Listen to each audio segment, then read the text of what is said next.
جارێکی تر ڕۆژتان باش بەخێر بن بۆ دیبەیتی هەڵسەنگاندنی کەرتی کشتتوکاڵ و ئەو لە هەرێمی کوردستاندا.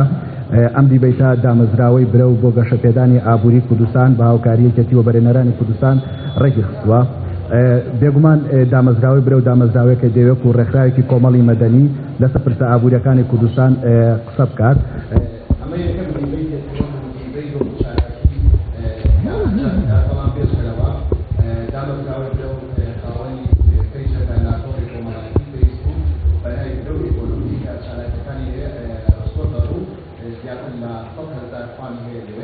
هەروەها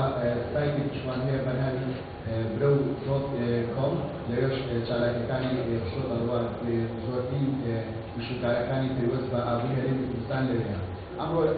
ئەم دیبەتی ڕێکسۆ و چالاکیەکی هەیە لە داهاتووشە توێژینەوە لەسەر پرۆژەکانی حکوومەتی هەرێمی کوردستانەکە هەروەها دەیهەوێت پرۆژە ئابووریەکانی حکوومەت وەکەتی تایبەت خۆپەنگاندنیان بۆ ئەنجامدان. دیبەتەکەی ڕۆکە تایبەت بە باڵخۆپەنگاندن بۆ کەرتی کشتتوکاڵ و ئاو هەرێک لە بەڕێزدار بەڕێز عەبدولستار مەجید وەزیری کشتتوکاڵ و سەرچاوەکانی ئاوی حکوومەتی هەرێمی کوردستان، هەروەها بەڕێز سەعید موستەفا جەلیل سەرۆکی نشین کشتتوکاڵی لە پەرلەمانی کوردستان، هەروەها دکتۆر ڕێژی هارون مامۆستای زانکۆ لە کۆلێژی کشتتوکاڵ لەگەڵماندا دەبن. یەکەم بابەت بەڕێز عەبدولستار مەجید وەزیری کشتتوکاڵ و سەرچاوەکانی ئاوی حکوومەتی هەرێمی کوردستان بەناوشانی ئاسایشی خۆراک و ئاو لە کوردستان لە چ ئاستێکدایەتە شەشێکە. بەڕێز عەبدولستار مەجید جگەرێک وەزیری کشتتوکاڵ حکوومەتی هەرێمی کوردستانە بەڕوانەکەی بەکارهێنانی هەیە، هەروەها ئەنجامی ئەنجومەنی سیاسی کۆمەڵی ئیسلامی کوردستانە. بەڕێز عەبدولستار شەشی وانترێکی و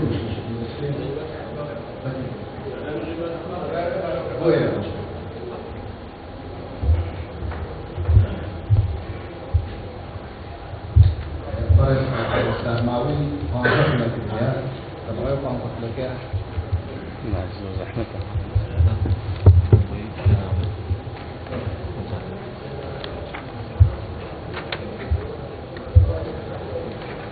بەناوی خوای بەخشندەی میهرەبان،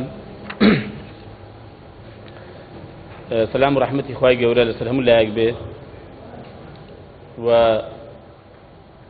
خۆشحاڵین بە دیداری هەموو بەرەزانی کە لێرە ئامادەن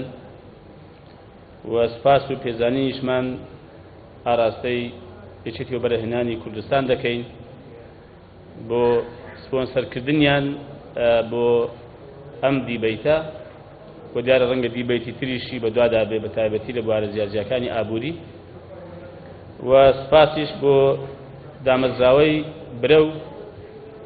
کە بۆ بواری ئابووری بە تایبەتی دانەوێ هەم پرۆژە بێنەکایەوە و هەم برەویش بە کەرتی ئابووری بدرێ لە هەرێمی کوردستان. و لە خوای گەورەش داواکارم ئەم بەڵاو موسیبەتە گەورەی کە ئەمڕۆ ناوچەکە پێدا تێدەپەڕێ بە تایبەتی شەڕی داعش کە سەپێنراوە بەسەر ناوچەکە و باجی گەورەش تا ئێستا کورداویەتی خوای گەورە بە کەمترین قوربانی لە کۆڵمان کاتەوە و ناوچەکە ئارام بێتەوە و لە خوای گەورە داواکارم جێگەی شەهیدەکانمان بەهەشت بێ و شیفای بریندارەکانیشمان بۆ بنێرێ و سێبووری کەس و کاری بریندار و شەهیدەکانیشمان بدا. بەڕێزان، کەرتی کشتتوکاڵ دیارە بەپێی ئەو بنەمایە کە پێویستن بۆ وڵاتێکی کشتتوکاڵی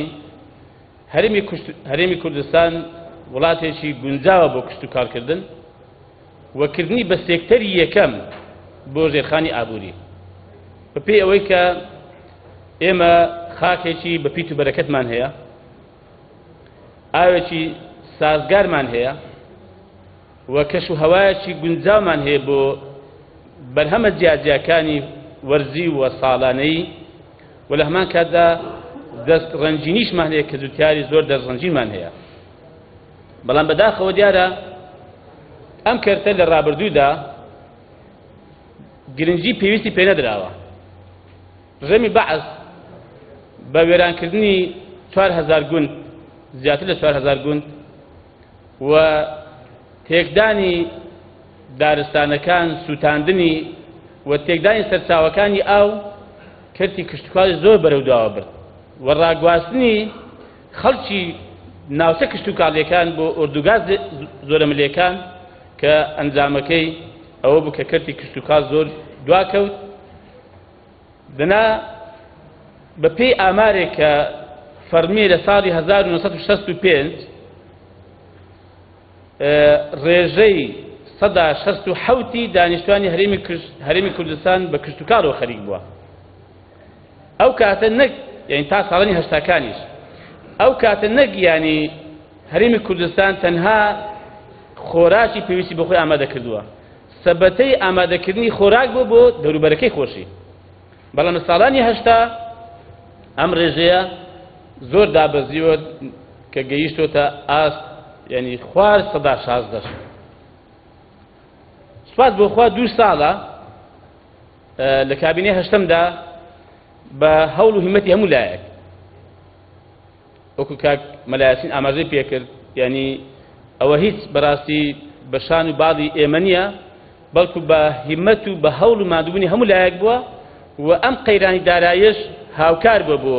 بوژانەوەی کەرت و کشتتوکاڵ دیارە ئێستا ڕێژەکەی گەیشتۆتە 120 لەوانەیە تۆزێک زیاتریش بێت ئەوەی کە بەپێ و داتانەی کە لای ئێمەیە ئێمە پێوانەی زەویمان لە وەزارەتی کشتتوکاڵ زیاتر لە 18 ملیۆن دۆنم زەویە بە بەراوەوە بە دێمیەوە بە دارستان و بە پاوان بەڕزگەری ئەوەی کە بەراو و دێمە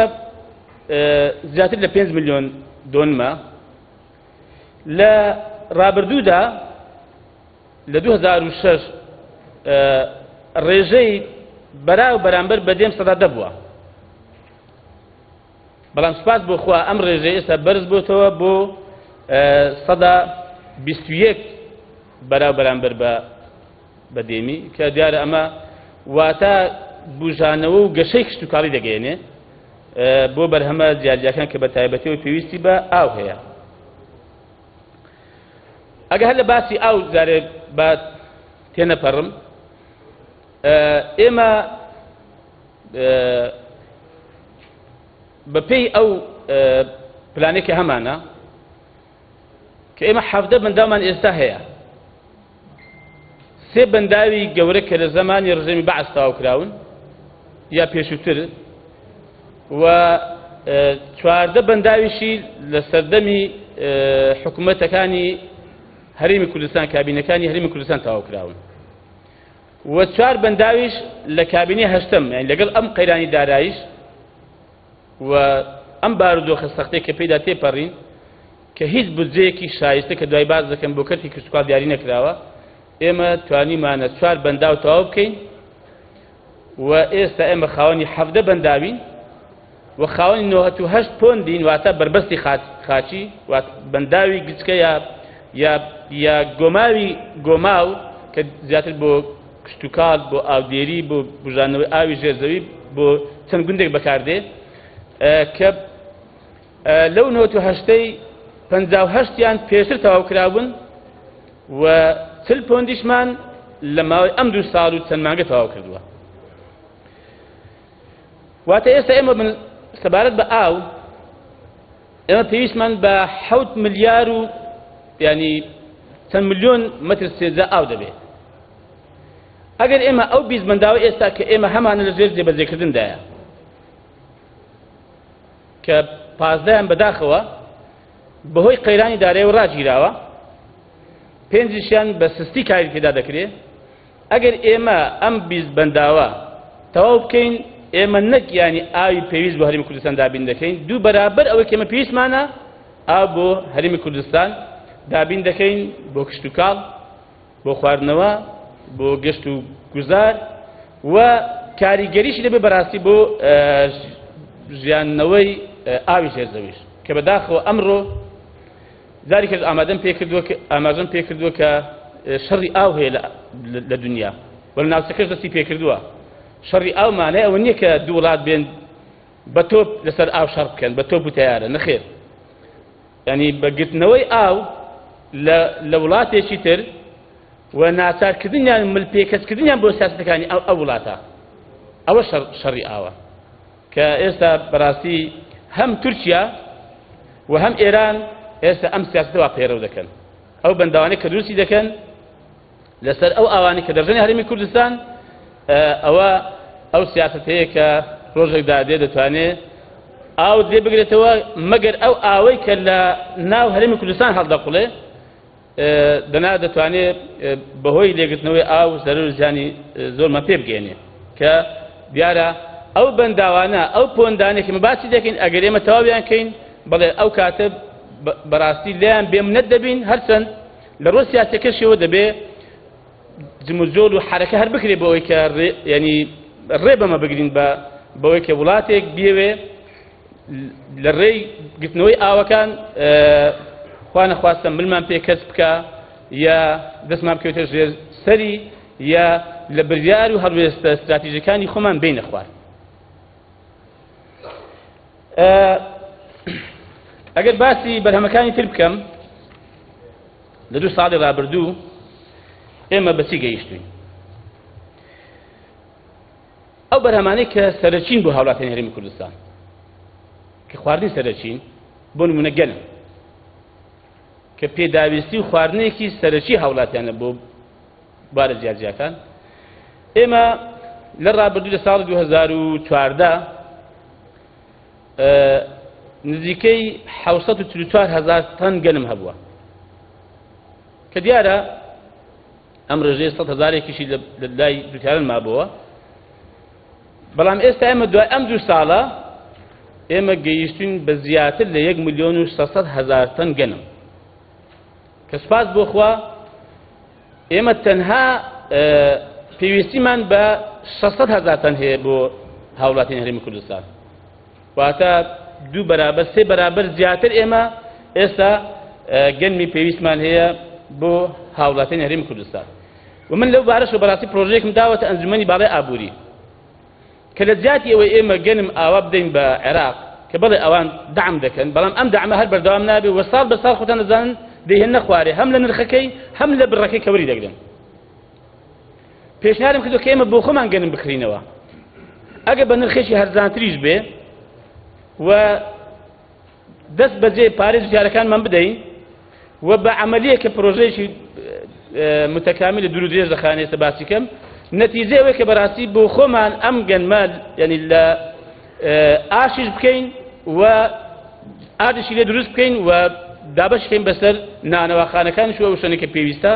کە من پێم وایە ئەو کاتەی ئەمە یەکێکە لە هەنگاوە گرنگە گەورەکانی کە ئێمە زۆر باسی دەوڵەتی سەربەخۆ و کوردستانی گەورە و ئانە دەکەین بەچی یانی ئێستا فەرمووی عێراق گەنم لێ نەکرێتەوە گەنمت پێ نەفرۆشرێ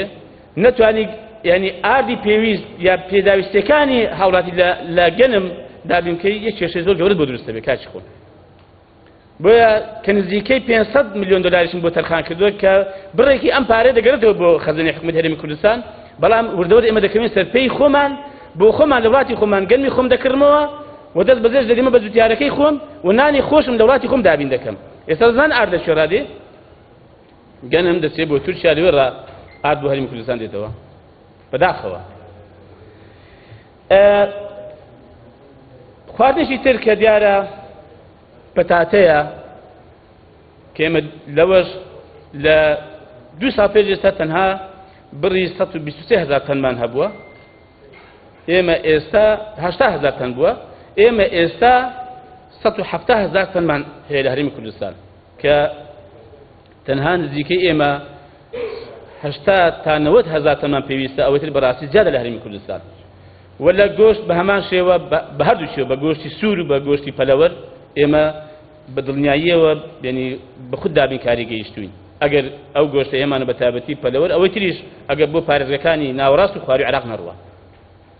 و ئێمە لە هێرکە بە خود دابینکاری گەیشتوین بە زیادیشەوە لە قاچک و لە هەموو ئەو میوە و سەوزانەی کە لە وەرزدا پێدەگەن ئێمە ینی ئێستا دوو قات و سێ قات ئەو بەرهەمانە زیادی کردووە و لە پێداویستی ئێمە زیاتر و خۆتان دەزانن ئەگەر تەماشا بکەن ناڕزایی دوکاران زیادە پەیدا دەبێت لە دابەزین نرخەکانی ئەو بەرهەمانە و لەبەرەوەی کە لە پێداویستی خۆمان زیاترە و بازارێکی نییە تێدا ساغیکەینەوە و لەبەر تێسوونی زۆریشی ڕەوانەی دەرەوە ناکرێت بۆیە نرخەکەی دادەبەزێمەش ناچار بین جاروێ بڕێک باز زیادکەین یا ئەو جۆرە بەرهەمە ڕێگری لێ بکەن کە بێتە هەرێمی کوردستان ئەوی دیسانە کرد زۆرێکی کرد لە ناڕزایی لێ دروستە بێت کە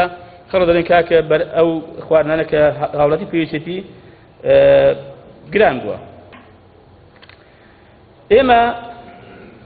لە دو ساڵی ڕابردوو مۆڵەتمان بە لەگەڵ ئەم قەیرانی داراییە مۆڵەتمان بە 114 پرۆژەی پەلەوەری گۆشت داوە و مۆڵەتمان بە یەک پرۆژەی هێلکەی خواردن داوە و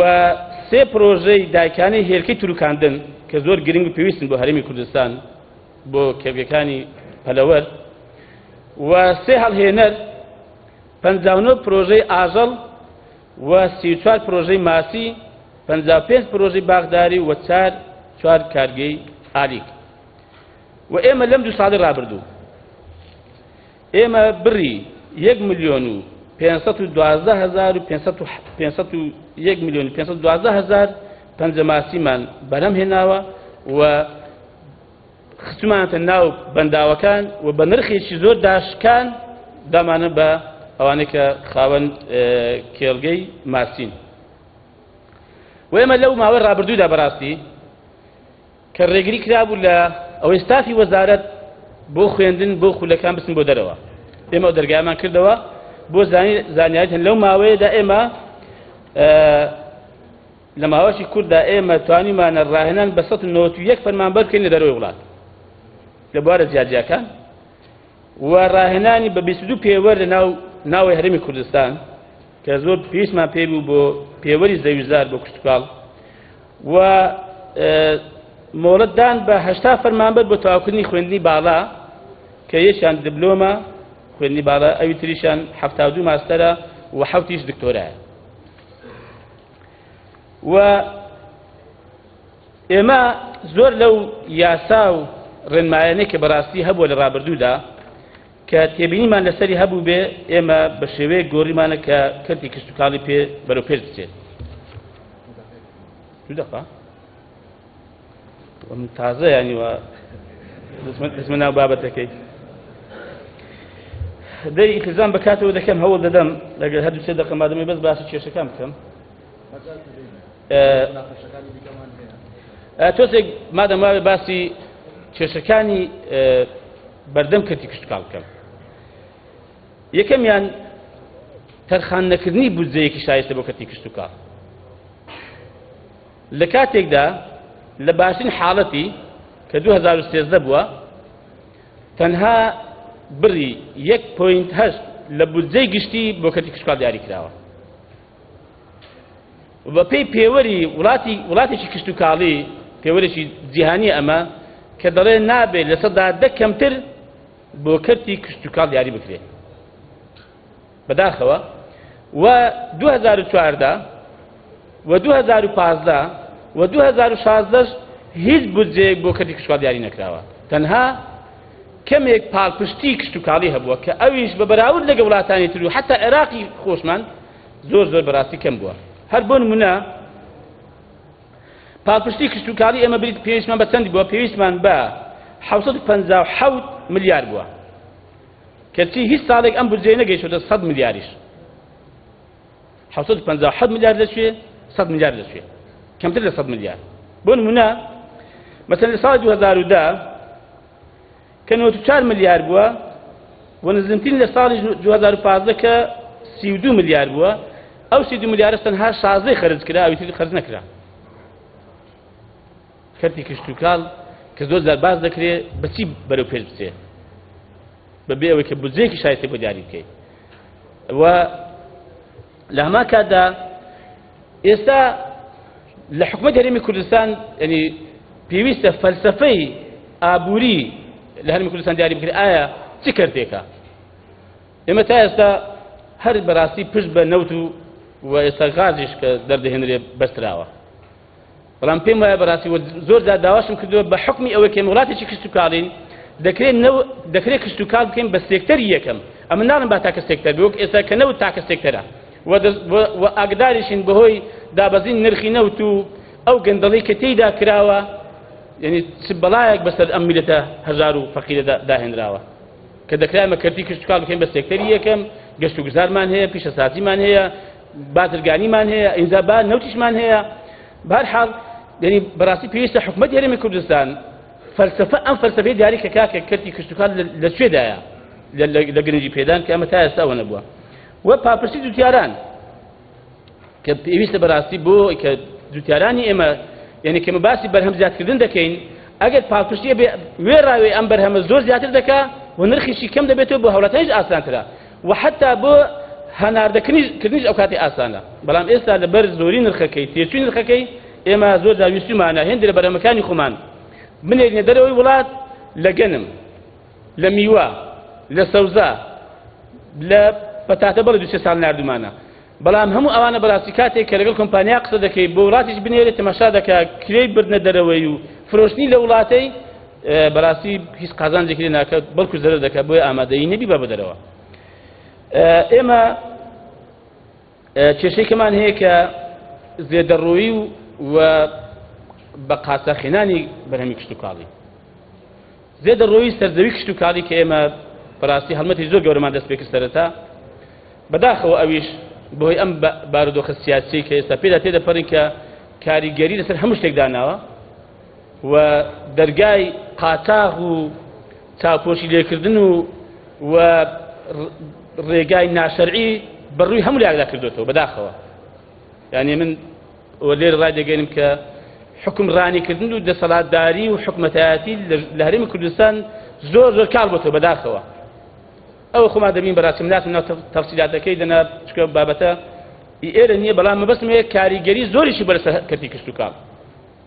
ینی کاتێک دەبینی بەرهەمەیەکی زۆر کە ئێمە قەدەغەمان کردووە یا بازمادانە بەلێ شاو لە سنوورێکەوە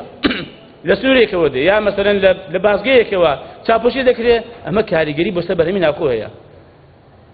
دەبێت ئەنی هاواری جوتیارەکان بەرز دەبێتەوە تەماشا دەکەی لەولای کلێندراوە لەولای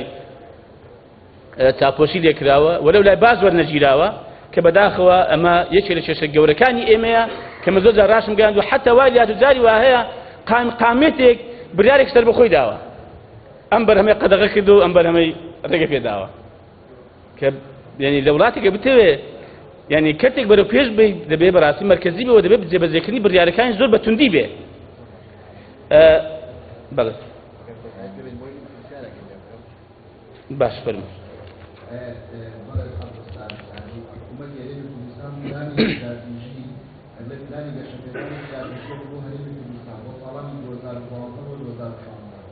ئەو داتانی کە بەڕێز باس دەکرێت تا چەندە بەپی و میکانیزمەوە کە لەو پلانەیە دابەشتاوە بەبەست پلانی حکومەت یان وەزارەت پلانی گەشەپێدانی استراتیژیک حکومەتی هەرێمی لە ڕووی هاوکاری بەڕاستی مادیەکەیەوە هیچ حکومەتی هەرێمی کوردستان پرۆژەی ڕاگەیان نازانێت بەڕێزان خۆتان دانایانە پلانی گەشەپێدانی استراتیژیک هەرێمی کوردستان بۆ ساڵی 2012 بۆ 2016 باز لە کەتابیەکانی هەرێمی کوردستانەکە ماوەیان چۆن گەشتان پێدەکرێت ئەو گەشەی کە لە کشت و کاڵا هەبووە چەند ساڵە نەخێر لەبەرەوەی کە من نەکەرەوە پلانی تریشیان هەبووە بەڵام ئەم پلانە هەموو پێویستی بە بودجەیەکە بووە کە ینی جێبەجێکەی کە بودجەی شایستە بەدەستەوە نەبێت جێبەجێ نەکراوە دەست خۆش بیا سپاس بم لێ